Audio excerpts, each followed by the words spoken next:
Yeah, so I've been working with a young person for quite some time, and we'll call him Sam, not his real name, obviously. And Sam comes from a very chaotic home life. He has experienced domestic violence himself, has observed parents involved in domestic violence, and had a very traumatic childhood, really significant attachment needs. And because of those early experiences, his body is constantly perceiving there to be threats around him in the world, and he genuinely perceives the world to be threatening and people as not to be trusted. So he's got a really embedded sense of fear. So, and I've known him since primary school, and he's always been very hypervigilant, and he's always found it difficult to cope with the social demands of school, and particularly secondary school, where there's an enormous amount of change of teacher, slightly different rules, complex social relationships, and in the context of a young person who finds it really difficult to cope in situations that provoke fear, he found it very difficult to manage the school system, generally speaking.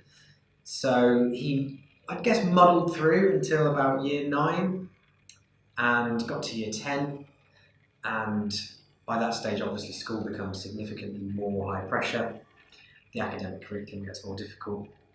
And Sam's always experienced significant speech and language difficulties and learning difficulties as well. So it became increasingly difficult for him to cope with the school curriculum. And what happened was he became isolated more from the rest of his peers because schools are under so much pressure to create an academically successful environment that Sam just caused an enormous amount of problems for them. And he experienced more fixed term exclusions and more time outside class and experienced that ostracisation that I was talking to before.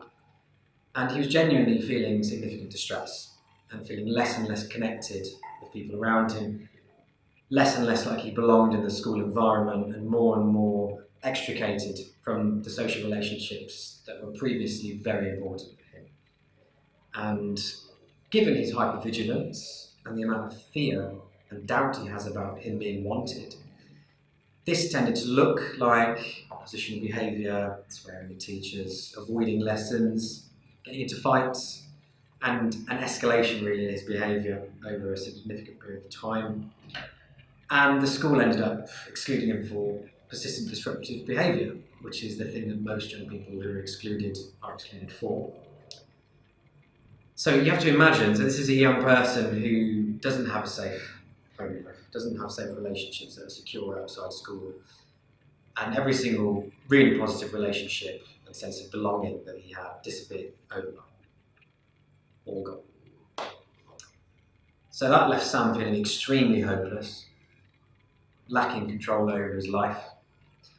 And what the research tells us is when young people feel no sense of control, they feel hopeless, and they lose that fundamental belongingness that we all need, they're then drawn, because it's a fundamental human need, to find belongingness elsewhere.